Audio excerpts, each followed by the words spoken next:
L'équipe d'ActuPeople.net a posé ses valises en ce jour au Elspark à Hambourg, c'est en Allemagne. Et c'est sur ce site paradisiaque, très beau, très belle nature, où a lieu du 23 au 25 juin 2023 la 4e édition du Naïe Festival. Nous sommes venus à la rencontre de la promotrice, elle s'appelle Christelle Yobo. Elle va nous parler en long en large de ce festival et surtout des différentes programmations des artistes qui sont passés là. Et forcément, vous connaissez le principe. On va faire connaissance avec la belle jeune dame qui est notre...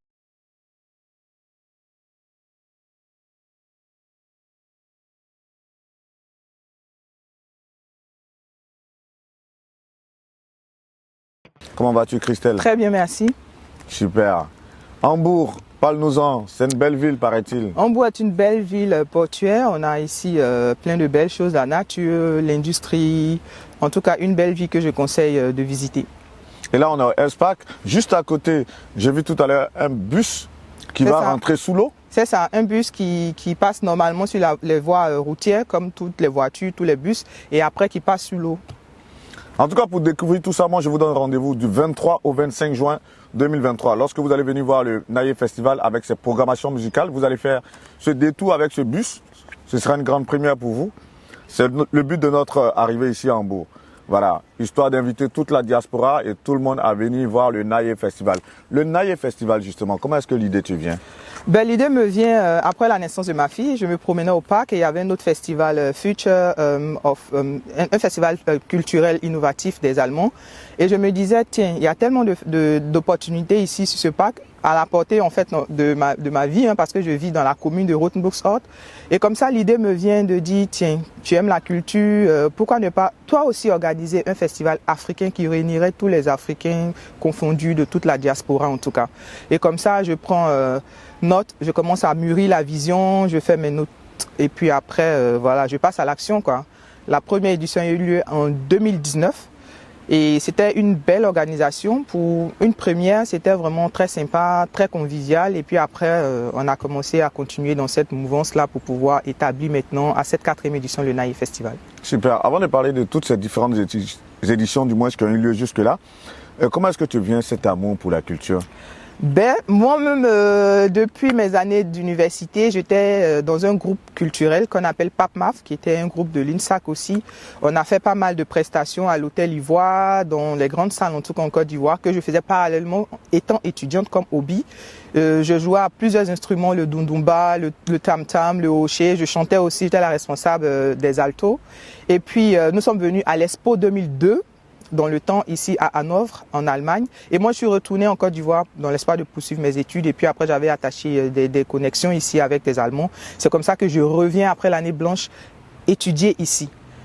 J'ai mis pause sur on va dire, mon amour pour la culture. Et comme on sait, quand on aime quelque chose, ça finit par nous rattraper. Et après, au fil des temps, je me suis dit, bon, c'est vrai, tu fais plus la musique comme avant. Parce qu'avant, je faisais des prestations aussi avec le PAPMAF. Je chantais, comme je dis, je jouais au Dunduba. On a fait des grandes salles ici à l'Expo.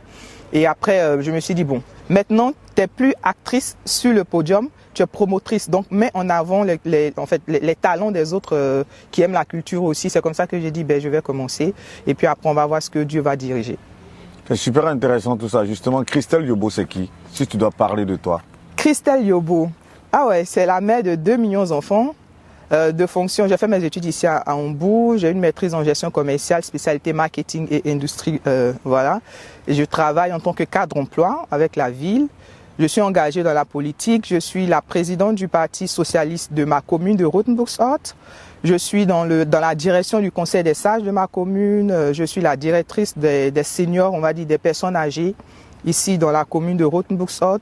J'ai fondé le Naïe Verein, ONG, on va dire l'ONG Naïe depuis maintenant 2020, février 2020, qui en tout cas au niveau de l'Allemagne, on essaie de promouvoir l'éducation, la culture, la migration et le développement durable. En Côte d'Ivoire, on aide les personnes démunies, on a déjà construit des salles de classe, on aide les coopératives féminines à pouvoir augmenter leur productivité. En fait, c'est toutes ces casquettes-là, sans oublier mon attachement en fait pour la nature et autre chose.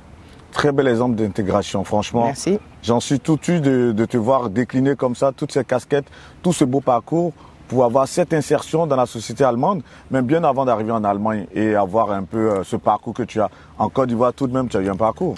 Absolument. Bon, j'étais plus jeune que maintenant. j'ai étudié, j'ai pas terminé mes études. C'est né où, là où tu as étudié, là où tu as commencé l'école primaire, le lycée, avant l'université, bien entendu, l'UNSAC et tout. Voilà, on va te ramener des années en arrière. Volontiers. Bon, je suis née à Cocody, j'ai grandi au Plateau, à l'Indénié et voilà. Après, je suis allée à Bobo, après à Yopougon. Mais c'est d'à Bobo que je suis venue en Europe.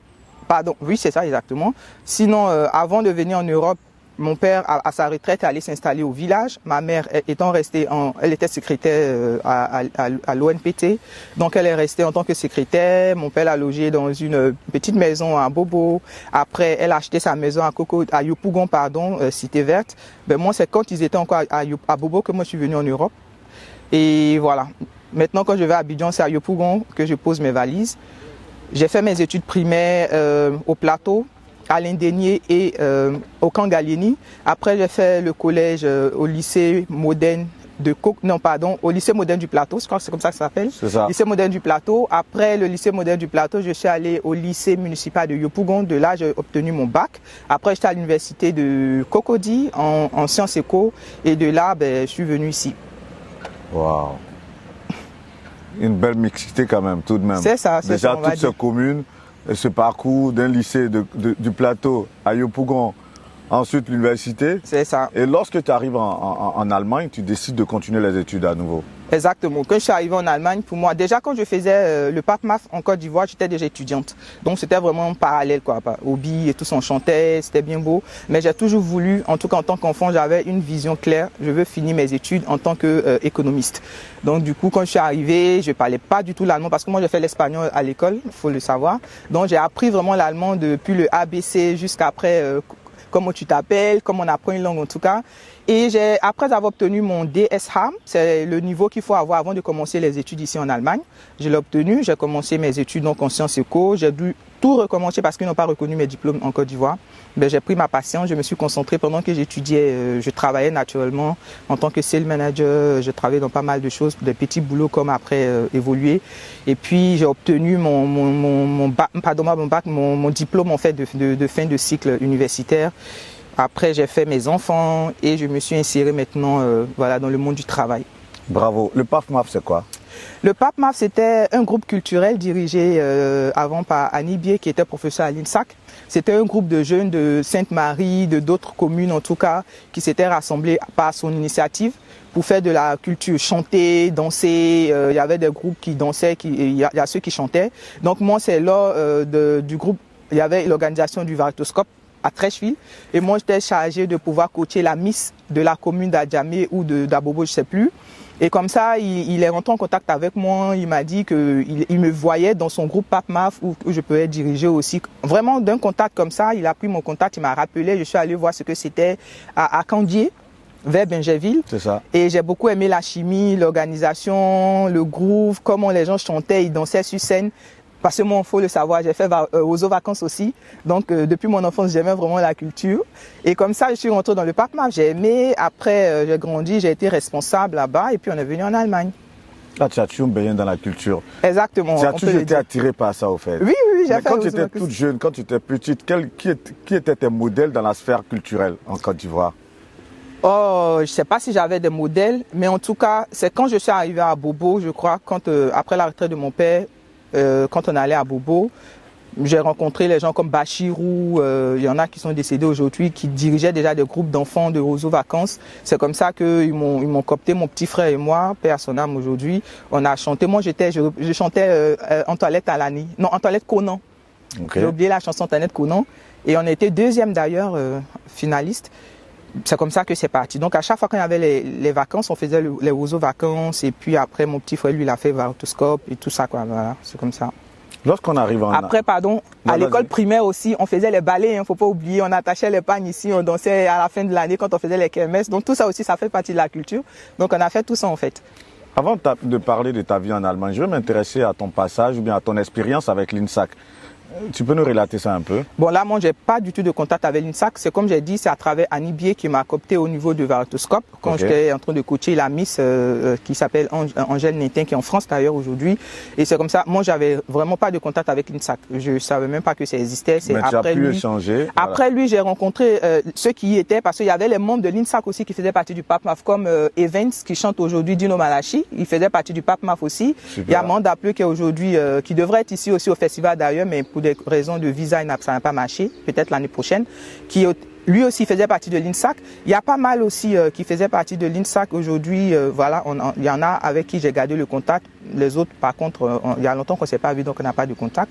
Moi, j'ai pas fait l'INSAC en tant que tel, mais à travers eux, j'ai découvert en fait le milieu artistique de l'INSAC. Mais j'ai jamais fait. Moi, j'ai fait un parcours normal, on va dire, pas culturel ou artistique. Parfait.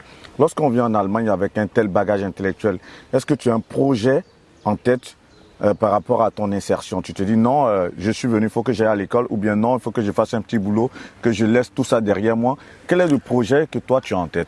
D'accord, déjà le projet c'est depuis la Côte d'Ivoire, parce qu'avant de venir, il faut savoir exactement ce qu'on vient faire ici. Ça, je le dis tout le temps. Déjà depuis la Côte d'Ivoire, même au sein du PAPMAF, on a eu une saison de crise où il fallait décider entre ses études et le PAPMAF, parce qu'il y avait le voyage en Europe. Et moi, devant toute la foule, j'ai pris la parole, ils vont s'en souvenir, j'ai dit, moi, il est hors de question pour moi d'abandonner mes études pour la culture. Ça, c'est un hobby, je fais parallèlement parce que j'aime la chose, mais je ne me vois pas du tout abandonner mes études pour l'art. Et donc, moi, je faisais de façon parallèle. Et même pour le voyage, c'est quand j'étais en cité universitaire, en chambre, en Cambodge. Et puis, à la radio, comme ça, j'ai écouté, on dit, ouais, le PAPMAF va faire un spectacle à l'Hôtel Ivoire, et tant. Et puis, voilà, je prends mon sac, je m'habille comme une jeune petite fille, je fonce à l'Hôtel Ivoire et je vois mes amis, j'ai dit, bon, je suis là, je preste aussi. J'ai presté en même temps avec eux. Et c'est comme ça, on avait la visite du Corbusier, un groupe français qui était venu, des élèves français qui étaient venus passer quelques temps avec nous au niveau du PAPMAF à Bingerville. Et donc comme ça, ils ont parlé du voyage. J'ai dit, ben moi je vais faire partie du voyage. Ma force, c'est que j'étais très polyvalente. Tout ce que je touchais, que ce soit dans la musique, dans le tam-tam, moi je jouais aux emblées là, de gourou là. Je savais faire ça parfaitement sur la scène en fait. Okay. Donc du coup j'étais un élément important dans le groupe. Et quand j'ai dit bon, j'étais en train d'étudier, on était en phase d'examen, je suis revenu et puis j'ai fait voilà, j'ai voyagé avec eux. Comme ça. Wow. Tu as lâché un mot tout à l'heure, cambodgien. Ouais, ta vie de cambodgienne. Oui. Bon, j'avais pas de chambre à mon nom. Mais j'étais avec une autre fille qui me prêtait une place dans sa chambre. Donc voilà, je dormais là, j'étudiais, on faisait les décapis avec les autres étudiants. En sciences éco, c'était dur aussi avec les maths. Donc pour ne pas quitter Abobo, venir tout le temps en fac, je dormais là-bas et puis on bossait. D'ailleurs, pour la petite anecdote, les gens de la cité, quand je leur disais que je venais d'Abobo, les gens ne croyaient pas. En fait, j'ai jamais su pourquoi. Jusqu'à ce que je fasse venir certains de ma salle, de mon amphi, prendre le 49, venir avec moi pour s'assurer que je suis vraiment d'Abobo. Parce qu'avant, on avait grandi dans d'autres communes et tout. Et voilà, c'est un peu ça. Chapeau. L'Allemagne, les premiers pas. C'est vrai, tu avais un projet en tête, mais l'insertion, elle n'est pas évidente tout de même. Non. Moi, Dieu m'a béni, j'ai eu la grâce de rencontrer tout de suite, parce que après, dans le groupe PAPMAF aussi, j'ai eu mes petites difficultés par rapport aux responsables qui voulaient me rapatrier parce que tac. Donc du coup, non, tac. Pourquoi? Tac, c'est dit que le responsable du PAPMAF, donc il avait les yeux sur moi, il me voulait bien et moi qui ne voulais pas, donc ça faisait qu'il y avait un conflit. Donc il a dû me chasser du groupe. Je bénis la vie de Guy Brooks qui va se reconnaître, qui m'a caché quelque part chez une de ses amies allemandes. Et voilà, après je suis revenu, moi, tout le monde avait la possibilité d'avoir un petit argent de poche, des portables et tout le monde déjà au pays, moi j'avais mon portable, donc les gens, on me connaissait pour ça. Donc quand je suis venu, j'avais plus droit à tout ça. Et c'est des Allemandes qui se cachaient pour me faire appeler ma mère en fait. Donc alors que j'avais pas droit à tout ça à cause d'Annie Bier qui faisait cette punition là. Et puis avec les contacts que j'ai noués, c'est ces contacts là d'ailleurs qui m'ont permis de revenir aussi. J'avais des noirs aussi hein, comme Marco, je l'appelle toujours mon tuteur qui va se reconnaître, qui a fait la connexion avec celui qui m'a donné mon titre de séjour aujourd'hui. C'est comme ça que tout est parti vraiment. J'ai pas eu cette difficulté, comme on dit, on vient en Europe, souvent on galère avec l'asile, mon chien, tout. Vraiment, Dieu m'a béni, j'ai rencontré des gens, je suis venu, je suis parti, je suis revenu, j'avais déjà les papiers, il me suffisait vraiment de décider de ce que je veux faire de ma vie. Et j'ai toujours voulu terminer mes études, avoir mon diplôme universitaire en tant qu'économiste, ce que j'ai fait. C'était pas facile, mais je savais que c'était ma vision. Vaille que vaille, il fallait que j'obtienne ce diplôme. C'est comme ça que je me suis pas laissé disperser par tout ce qui est autour de moi. Moi, je vous dis carrément, moi, j'ai fait plein de boulot ici. Hein. J'ai nettoyé les toilettes, j'ai travaillé au champ. Ce qu'il faut savoir, c'est que pendant que j'étudiais, quand c'était les vacances au niveau de l'université, moi, je travaillais en plein temps dans mon boulot. Je travaillais au dépôt d'un magasin qu'on appelle Esprit, que vous connaissez peut-être. J'ai commencé en tant que lagariste jusqu'à ce que je devienne sales manager là-bas. Donc, du coup, quand je travaillais pendant les vacances, à l'université, c'est les vacances, donc moi, je travaille en plein temps. Et quand c'est les vacances dans mon travail, j'ai des examens à préparer, donc les vacances que je dois prendre qui se concordent avec l'université et mon travail, je les prends pour aller travailler dans un champ, dans une autre ville. Tout ça pour économiser, pour financer mes études. Hein. Donc du coup, j'ai fait tout. J'ai travaillé dans les champs, j'ai travaillé dans les toilettes, j'ai travaillé en tant que lagariste, en tant que vendeuse, pas mal de choses en tout cas. Mais pour avoir l'argent pour pouvoir terminer mes études. Le maître mot, c'est le travail. Il faut travailler. Il faut travailler pour se hisser au niveau où elle est aujourd'hui. Et l'une des décisions majeures que tu prends, surtout par rapport à ton amour à la culture, c'est de créer ce festival, Nager Festival. Exactement. Lorsque l'idée germe en toi, comment est-ce que tu montes le projet véritablement pour qu'il voit le jour pour la première édition en 2019 ? J'ai commencé tout de suite à prendre note dans mon calendrier, dans ma notice. J'ai noté ce que je voulais faire de ce festival. Comme j'aime la politique aussi, je suis intéressé à la politique. J'ai toujours voulu faire un mixage entre la culture, la politique et puis le développement durable. Je voulais pas faire un festival, un événement culturel pour le faire. Je voulais faire quelque chose qui allait impacter la vie non seulement des participants, mais aussi découler sur la vie d'autres personnes en les aidant socialement. Donc un événement qui soit aussi l'émanation de toutes tes valeurs et de tes différentes passions. Bien noté. C'est un peu ça. Donc du coup, j'ai pris note et ça a coïncidé, la première édition a coïncidé avec les élections municipales dans ma commune. Donc du coup, pour avoir les financements, c'était très compliqué parce que les gens n'avaient que Dieu pour la politique.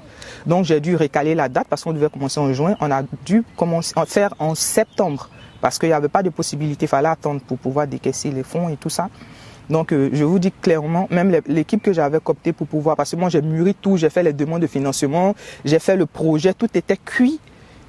Et j'ai informé maintenant les gens pour venir. J'ai quelque chose par affinité maintenant. J'ai pas pris le soin de dire bon par connaissance, par compétence, mais cette fois j'ai appelé les gens par affinité. Et puis je leur ai dit bon j'ai un projet, il est cuit, je peux pas le faire toute seule. On est d'accord, je suis pas une araignée, mais j'ai besoin d'êtres humains pour venir travailler. Il faut la ressource, la ressource humaine, voilà, le personnel, la ressource humaine pour venir travailler. Et c'est comme ça que j'ai appelé 2 personnes. L'autre a appelé une autre personne, on s'est assis, on a travaillé, ils ont voulu abandonner, ils ont dit non, comme ça dure, il n'y a pas le financement, il faut laisser, mais il faut aller faire dans une salle.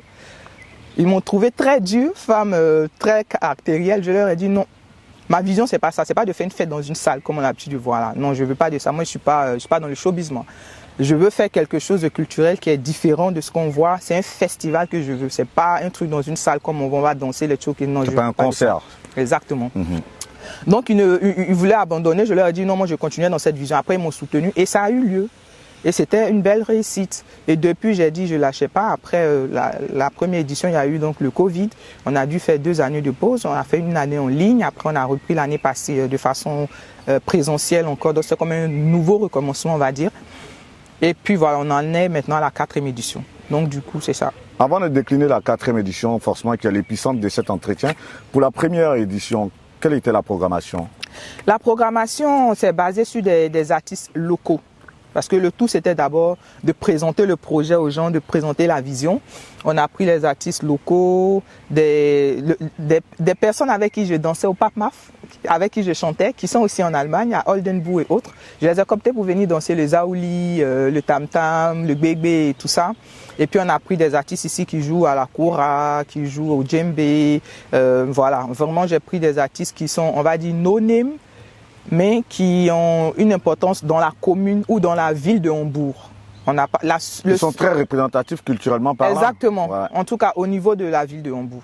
Et c'est comme ça que j'ai pris ces personnes-là et puis voilà. Et puis on a pris des artistes de Oldenburg et d'autres villes et c'était une belle petite fête. Et la 2e édition? La 2e édition s'est faite en ligne. Ok. Parce que Corona, tant de Corona voulant, mais j'ai tenu à faire quelque chose en ligne pour que ça reste dans la tête des gens. Donc du coup, j'ai coopté des artistes au niveau de la Côte d'Ivoire. Je leur ai demandé de faire quelque chose qu'on allait avoir comme truc en ligne, en tout cas digital. Et puis on allait présenter, on a trouvé une salle ici. une modératrice, on a fait voilà, des speeches, on a fait des actions, tout ce qu'on voulait faire en tout cas on a fait en ligne. Et puis après on a fait la programmation, puis on a balancé sur les réseaux. Et le jour de la présentation des 2 dates, on a fait à chaque fois le programme et quand l'heure venait, on mettait ça en ligne. La 3e, bien évidemment. La 3e, c'était l'an passé. Là, on a fait un challenge de dire on invite des gens hors de l'Allemagne. On a invité des groupes du Ghana, un artiste très connu. On a invité des gens au niveau de la France, de groupes qui devaient jouer au Zouglou. On a invité des gens qui n'ont même pas presté aussi, qui ont pris même le cachet. La 3e édition de l'an passé, je vous l'avoue, c'était catastrophique. Parce que oui, c'était catastrophique parce que on avait pas mal de soucis techniques, on avait pas mal de soucis au niveau même de l'hôtel. En tout cas, il y a des moments dans la vie comme ça où tout vous tombe là-dessus. Malgré que vous faites l'effort de faire ce qu'il y a à faire. Et puis, c'était pas comme ce que mes attentes en tout cas. Mais on l'a fait. On l'a fait. Ceux qui étaient là, en tout cas les Allemands qui sont venus, le public est venu, quand ils me voient, c'était magnifique, c'était bon. Mais moi, mes attentes personnelles, pour moi, c'était un fiasco. Donc cette année, on a vraiment, j'ai envie de dire, quadruplé d'efforts. On est prêt, on attend que la date arrive pour donner le show aux gens. Et puis, on va faire une récolte de fonds pour pouvoir construire une école aussi en Côte d'Ivoire. Bravo. Et cette édition, justement, la 4e édition, c'est du 23 au 25 juin 2023. C'est dans quelques jours. La programmation, on a des têtes de proue. Les artistes viennent d'un peu partout de l'Afrique. On a des artistes qui viennent du Cameroun, de la Côte d'Ivoire, du Sénégal. Sur le flyer là, j'ai Gadoukou la Star, Ténor, Dobé Niaroué, Kandi Djira, Ali Keita et Trio. Waouh! Comment tu t'y es prise pour avoir un peu ce conglomérat d'artistes assez fournis? Il faut savoir que Dobé Niaroué, c'est depuis l'an passé qu'on court après elle quand même. Mais on n'a pas pu du point de vue financier et tout. Mais donc, j'étais en début d'année en Côte d'Ivoire à son spectacle qu'elle a fait déjà au Centre culturel français. Et j'ai réitéré ma volonté de l'avoir participé. Elle a donné son accord. On a voulu avoir des personnes ou des artistes qui touchent leurs différentes nations. Dobé Niaroué, ce qu'il faut savoir pour le festival du Naye, moi je ne cherche pas des artistes seulement qui vont venir faire que du show. Je cherche des artistes qui font de la musique de recherche. Dobé Niaroué en fait partie. Et les artistes qu'on a cooptés comme Gadoukou la Star aussi, moi je le suis ici, il est très connu ici à Hambourg, à Cap Nagel. Souvent je fais la production de ses projets aussi. Donc ce qui fait que je suis la directrice de projet dans ce qu'il fait ici en Allemagne. Donc il est très connu ici, c'est un artiste qui fait beaucoup de recherches et qui a une musique qui touche vraiment tout ce que les Allemands aiment. Donc je veux les musiques que les Allemands aiment. C'est ce que je veux, parce que je ne fais pas ça que pour les Africains, je fais ça aussi pour les Allemands, parce que je veux vendre et mettre l'Afrique à l'honneur. Ténor, je l'ai coopté parce que je sais qu'il y a une très forte communauté camerounaise ici à Hambourg et d'ailleurs même environ. Donc quand tu dis ténor, tu les touches personnellement parce que c'est ça aussi. Hambourg, c'est multiculturel, il y a les anglophones, il y a les francophones et autres. Il faut toucher les artistes qui parlent à leur cœur.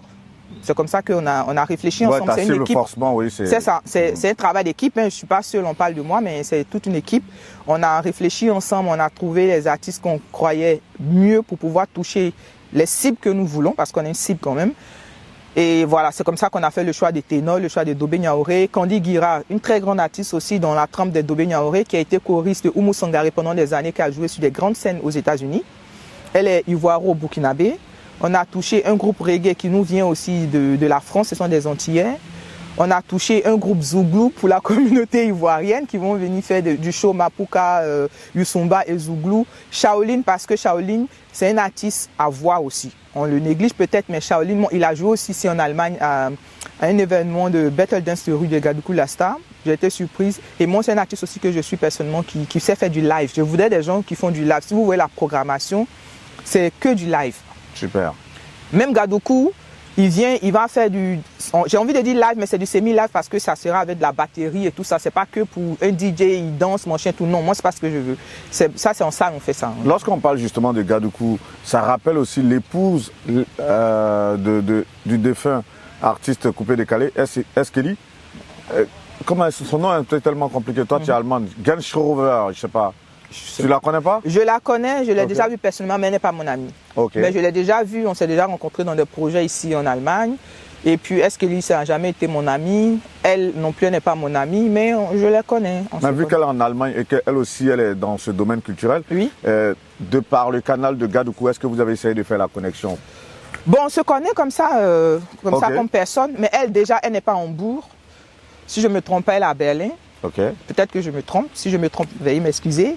Mais sinon, voilà, on ne se voit pas comme ça, mais elle est fait plus dans les salles, tout ce qui est recherche d'opéra et tout ça, c'est vraiment monde classique, opéra, c'est différent de ce que nous faisons. Donc elle est fait ce brassage-là. C'est pour ça justement elle a pu faire produire Eskeli dans ce genre d'espace. C'est ça. Donc du coup, Eskeli, lorsqu'il venait en tournée, il n'est jamais venu ici à Hambourg pour ce genre de... Si, Eskeli, il y en a l'autre, comment il s'appelle déjà, qui fait maintenant la comédie là. J'ai oublié son nom, Eskeli, Gadoukou la star, et puis il y a un autre qui fait la comédie là. Ils étaient là, ils venaient en Hambourg ici, et puis à Bremen. Dédé Gotha? Gotha, c'est ça. C'était le même groupe de personnes. Ils faisaient les spectacles ici dans les opéras, dans les salles, et puis après, voilà. Et tu allais suivre tout ça? Oui, souvent. Et le public était à majorité. Le public est composé généralement de quoi? D'Allemands? À 99 ou 98% d'Allemands. Ah ouais. Parce que l'entrée est payante et nos gars, c'est pas toujours évident. On va en venir justement, le Naïe Festival. Est-ce qu'il est payant et quel genre de public tu attends? Outre les Allemands, forcément, c'est vrai que tu attends aussi la diaspora. Est-ce que c'est payant et est-ce que tu attends aussi les gens de la diaspora et autres? Non, le Naïe Festival est gratuit. L'entrée est gratuite. C'est l'objectif en fait de la chose, que les gens viennent s'amuser, ils viennent découvrir des belles sonorités, mais en même temps qu'ils viennent découvrir le côté culinaire de l'Afrique. Donc tout ce qu'ils payent, c'est la nourriture qu'ils vont consommer, les bazars qu'ils vont acheter parce que les gens ils viennent pour pouvoir exposer leur business. À part ça, l'entrée est complètement gratuite. C'est ça, tu as bifurqué un peu là-dessus. C'est vrai qu'il y a la programmation artistique, mais il y a tout ce qui est culturel autour, l'artisanat, la gastronomie.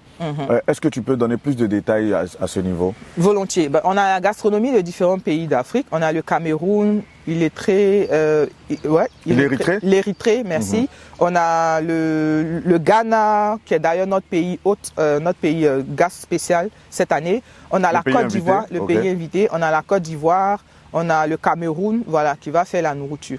Et puis on a le Sénégal aussi, pardon. Au niveau des bazars, il y a les Ivoiriens, il y a les Burkinabés, il y a les Sénégalais qui dominent.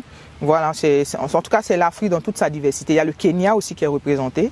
On veut toucher en tout cas toutes les communautés africaines. Comme on dit, les gens ici, quand ils disent d'où viens-tu, on dit je viens de l'Afrique. Mais l'Afrique, c'est un continent en fait. Donc il y a plusieurs pays, il y a plusieurs langues même dans un pays. Donc on veut toucher tout le monde pour que tout le monde se sente concerné par le Naïe Festival. Comme j'ai dit, l'objectif ici, c'est de mettre l'Afrique à l'honneur. Et en particulier la Côte d'Ivoire. Dans tout ce que nous faisons, c'est pour cela qu'on travaille aussi en étroite collaboration avec l'ambassade de Côte d'Ivoire, que je salue au passage parce qu'ils nous soutiennent. Excellence Philippe Mongou qui nous soutient, un excellent ambassadeur, j'ai envie de vous dire ici sur ce plateau, qui nous soutient dans tout ce que nous faisons et qui travaille en collaboration avec nous. Même la semaine passée, il a délégué une équipe qui est venue ici pour travailler de façon technique. On parle du point de vue technique, comment ils vont s'impliquer. Donc c'est pour dire qu'on travaille en étroite collaboration avec l'ambassade de Côte d'Ivoire, qui est un grand soutien pour nous.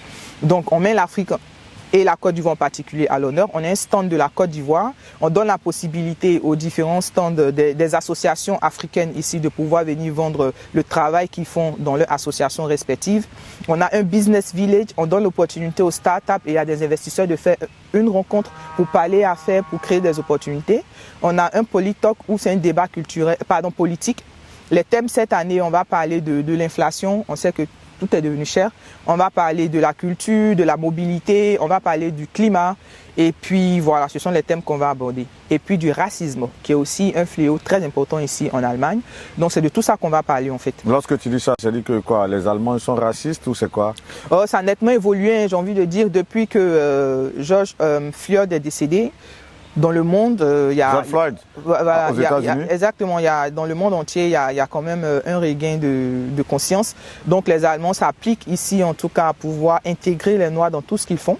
Parce qu'il faut savoir que dans toutes les administrations allemandes, il y a un quota, je crois, en France c'est pareil d'ailleurs, il y a un quota de Noirs qu'il faut avoir. Donc nous, on est en train de travailler pour que, du point de vue politique, que ce soit respecté. Et puis, ça a nettement changé. Il y a plus de jeunes qui collaborent avec les Noirs. Maintenant, si vous voyez dans toute la ville de Hambourg, même dans le pays même, il y a des Noirs qui sont chauffeurs de bus. Avant, ce n'est pas le cas comme en France ou à Londres. Ici, c'était vraiment difficile de voir ça. Aujourd'hui, dans toutes les instances, même moi qui vous parle, je suis cadre emploi à la ville. Avant, ce n'était pas possible. Donc, il y a vraiment un grand changement ici. pour voir un noir député ici en Allemagne, ce n'était pas le cas, mais aujourd'hui il y en a. Il y a d'ailleurs l'un des invités politiques, il s'appelle Elombo, c'est un Congolais qui est maire à Bremen. Il y a, voilà, on invite, il y a une députée ghanéenne ici, même moi, comme je dis, je suis présidente de parti. C'est ça. Je suis conseillère municipale, ce que je n'ai pas dit aussi. Tout à fait. J'allais même te demander, est-ce qu'on te verrait un jour candidate justement au niveau de ta commune pour être maire? Absolument. Et ça, c'est... Député ou maire en tout cas. Ok, ça tu projettes ça dans combien d'années? Même l'année prochaine, hein. Ah ouais, il y a les élections prochaines? L'année prochaine, il y a les élections législatives et les élections européennes. On va se battre. En tout cas, on sera très heureux de revenir voir Madame la députée pour une interview. Inch'Allah. Christelle Yobo, allemande d'origine ivoirienne, qui a créé le Naye Festival et qui sera, Inch'Allah, comme elle a dit, certainement, soit députée ou maire de sa commune. Cette commune à Hambourg, comment elle s'appelle ta commune? Rothenburgsort. Rothenburgsort. Une belle petite commune, près de l'eau, à 10 ou 12 minutes de la ville principale, pardon, de la gare principale, en transport en commun. Donc, c'est pour vous dire combien de fois elle est centrale et il y a un grand chantier de construction dans la commune. Je vous dis, de vous donner rendez-vous dans 2 ans seulement, vous n'allez pas reconnaître cette commune-là. Une très belle petite commune. Bah, on viendra volontiers. Passionné de culture, de musique, de politique et autres, là, tu crées le Naye Festival. On va revenir rapidement sur le Naye Festival. Au niveau des exposants, tu attends combien de personnes? Au niveau des exposants, la ville nous a imposé minimum 12 personnes pour ceux qui font les bazars. Okay. Pour la gastronomie, on a au total 7 nationalités, on va dire. Voilà, ce sont les exposants qui seront. On a une société ivoirienne, EOX CI, qui vient spécialement de la Côte d'Ivoire pour venir promouvoir dans l'immobilier au Naye Festival. On a pour parler avec le ministère de la Culture, qui veut venir aussi présenter ses acquis et puis rencontrer aussi j'ai envie de dire le monde culturel aussi à Hambourg. Il y a le ministère du Tourisme aussi qu'on veut mettre en avant pour parler. Ils ont parlé avec l'ambassade aussi. Ils ont manifesté l'intérêt en tout cas de venir. Donc on espère finaliser cela par la grâce de Dieu, que Dieu touche leur cœur pour qu'ils viennent. Pour que nous aussi, parce qu'on le fait pour la Côte d'Ivoire aussi, mais que les gens d'ici, les politiciens et les décidants, sachent qu'on a aussi l'administration de notre pays qui nous soutient dans ce que nous faisons en fait. C'est toujours important, surtout que vous vendez un peu la destination Côte d'Ivoire. Il est important Exactement. Que les autorités vous soutiennent. Mais du 23 au 25 juin, forcément, tu attends aussi du monde. Vous attendez combien de personnes? Quand je parle de vous, je parle du comité d'organisation. Combien de personnes par jour? Par jour, on espère avoir minimum 3000 personnes ou plus. On a un espace qui fait plus de 3 hectares, vous l'avez constaté.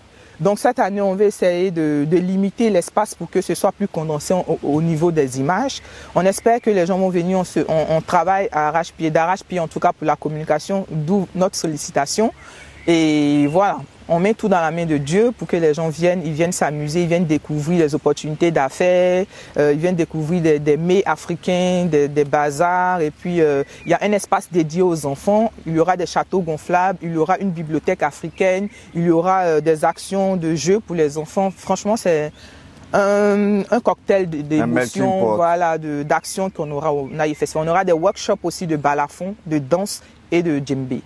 Je le rappelle encore, nous sommes sur le site qui va abriter donc ce festival, le Naye Festival du 23 au 25 juin 2023. Exactement. Là, vous voyez ce site-là, ce grand site, le 23, 24, 25 juin, vous allez voir un déferlement de monde, une foule immense.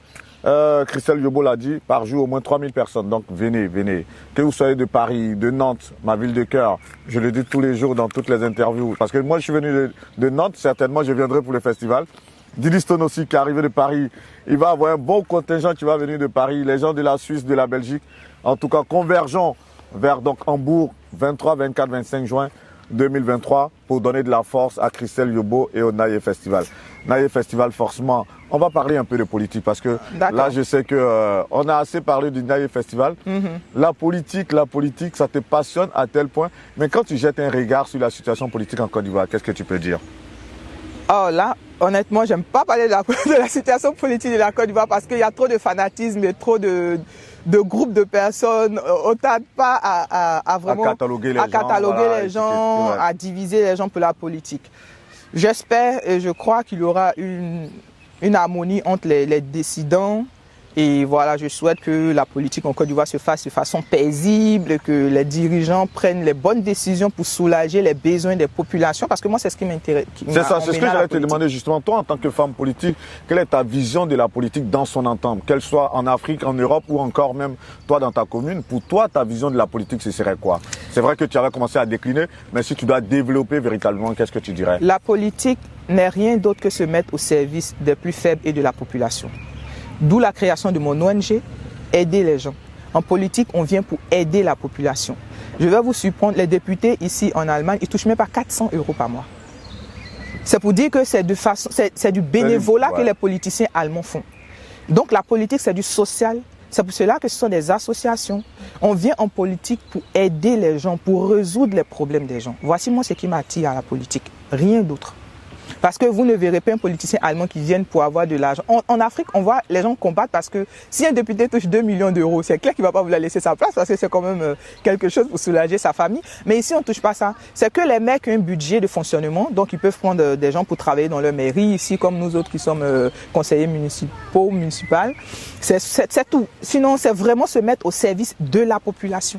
C'est rien d'autre. Si tu n'as pas compris ça, c'est même pas la peine de venir parce que tu ne vas pas avoir long feu, tu seras obligé de t'attacher au fétichisme pour avoir des postes. Mais ici, ça ne marche pas en fait. C'est se mettre au service de la population. Ici, nous ne faisons rien d'autre que accueillir, obtenir, noter les besoins de la population, les soumettre dans les commissions. Donc, je suis dans une commission d'ailleurs de développement durable aussi, ça je n'ai pas dit. Si tu l'as dit en début de... Si, non, je ne suis pas sûr. Peut-être que tu ne l'as pas développé, c'est l'occasion, tu peux développer. Ouais. Non, c'est rapidement fermer la parenthèse, c'est pour dire qu'on prend les décisions sur le développement de la ville. Quelles sont les écoles qu'on va construire ici, les routes, machin, tout là.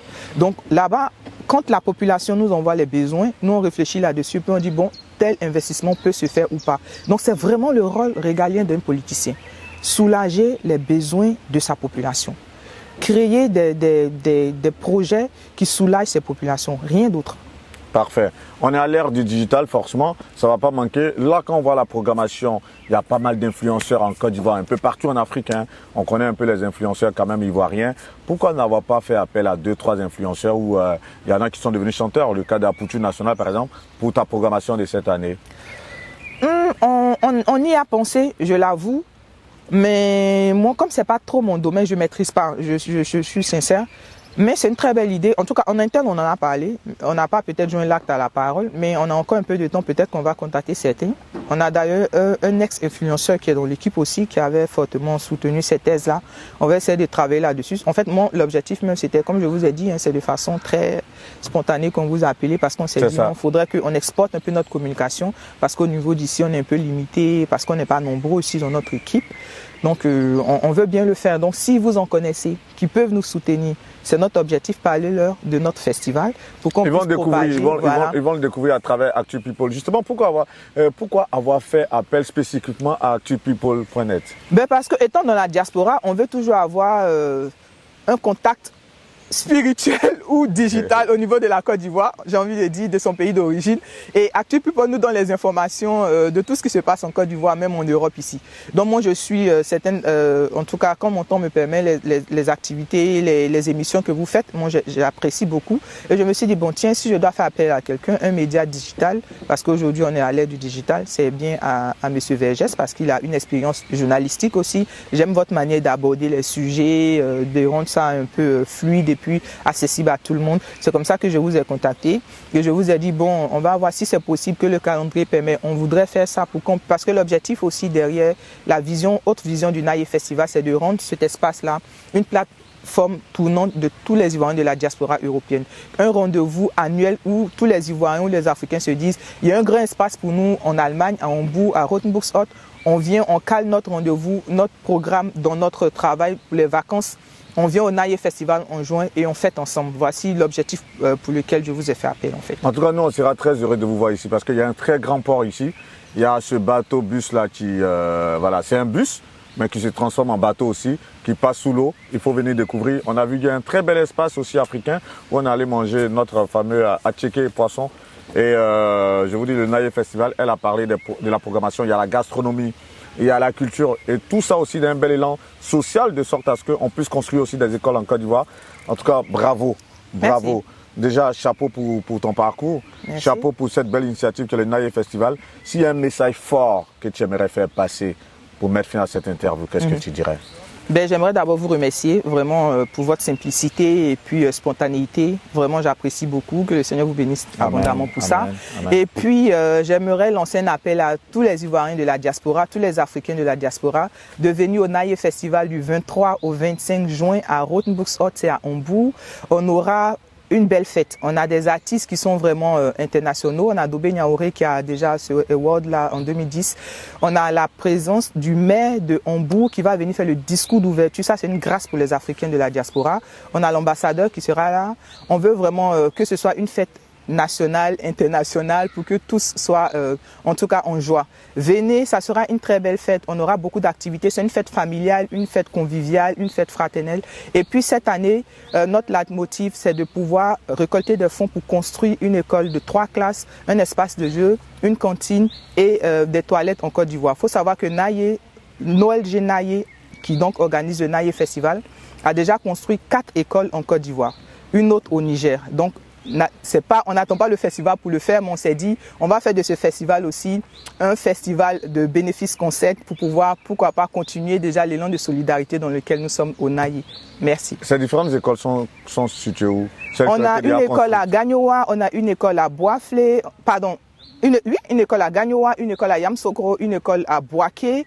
On a une école en masse qui a commencé là, qui va finir bientôt à Boisflé. On a une école, une 5e école. On a 2 écoles à Gagnoa, c'est ça. 2 écoles à Gagnoa, une à Yamsokro, une à Boaké, une à Boisflé et l'autre, je ne sais plus. Mais en tout cas, on a 5 écoles. Mais pourquoi on n'a pas mis assez l'accent sur ça depuis que vous avez démarré toutes ces activités? Parce que c'est vrai que nous, on découvre, ça fait plaisir et j'espère qu'à travers cette interview, beaucoup de personnes vont découvrir toutes ces actions sociales que vous menez. Parce que très souvent, ça reste aussi le point d'ancrage de certains festivals où on met en avant un peu ces actions sociales-là. Je pense qu'il faille davantage le dire parce que très souvent, on se dit, bon, les festivals sont faits pour des profits perso, alors que là, vraiment, vous faites des actions. Moi, je suis bluffé d'entendre ça. Il faut davantage mettre ça en avant. En fait, c'est le volet social qui nous fait courir, en fait. Wow. Comme je dis, l'ONG Naye est la mère qui initie pour la création. Naye, ça veut dire quoi? C'est en langue? Naye, c'est en langue, j'ai envie de dire d'abord, de façon simple, Nathan, c'est le prénom de mon fils, Yemima, c'est le prénom de ma fille, donc Naye. Mais en même temps, ça veut dire, tu as vu, ça signifie amour et prospérité. Dans quelle langue? En gagou. Wow. Donc en gagou, on va dire, quand on dit Naye, tu as eu, tu as obtenu. Maintenant, on va dire aussi, Naye, c'est le diminutif comme ça, hein, des prénoms de mes enfants, Nathan et Yemima. Jemima en français. Wow. Voilà, donc c'est vraiment l'amour et la prospérité. Donc ça nous tient à cœur. On veut faire des actions sociales pour bénir la vie des autres. Moi, je dis toujours au Naye, dans notre ONG, il faut qu'on soit un canal de bénédiction pour une multitude de personnes. Donc le festival que nous faisons, c'est vraiment pas pour avoir de l'argent. Cette année, on veut initier ce volet de bénéfices concept là pour rassembler les fonds pour construire encore comme on le fait déjà en Côte d'Ivoire. C'est tout. Nous, on a pris plaisir en tout cas à faire ce pèlerinage à Hambourg. Le plaisir est mien. Merci à son Excellence l'ambassadeur, M. Philippe Mangou, qui en tout cas soutient cette belle action du Naye Festival. Christelle Yobo et toute son équipe vous donnent rendez-vous les 23, 24 et 25 juin 2023 au Help Park, là où nous avons réalisé cette interview en ce jour en Allemagne.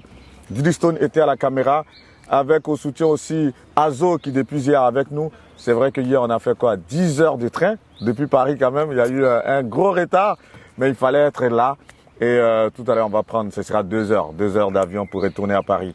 Mais j'avoue que ça a été un voyage vraiment plein d'émotions. On a pris plaisir à échanger avec Christelle Yobo. Très très beau parcours. Merci. Passionnée de musique, passionnée de culture, passionnée de politique. Madame la maire, je prophétise. Amen. Merci et on espère que ce pèlerinage aussi sera bénéfique pour nous. Tu l'as dit tout à l'heure. Pour toi, l'espace Naye, c'est un espace de bénédiction, de partage et d'amour. Merci de nous avoir donné aussi tout cet amour. C'est moi. Merci beaucoup. De nous avoir invités. Nous, on a été très heureux et on espère que vous allez prendre plaisir à partager surtout, à faire passer ce message, de savoir qu'il y a des organisations, il y a des associations telles que le Naye comme ça, qui construisent des écoles en Côte d'Ivoire. Franchement, chapeau. Que Dieu vous bénisse. C'était Guillaume Vergès pour actupeople.net. À très bientôt pour un autre numéro et surtout, pourquoi pas, pour un autre voyage au-delà des frontières françaises, au-delà des frontières ivoiriennes, partout dans le monde. Je vous aime. et dans le monde un peu partout. Vous êtes très nombreux, des millions à nous suivre. On vous envoie beaucoup d'amour. Au revoir. Merci. Au revoir.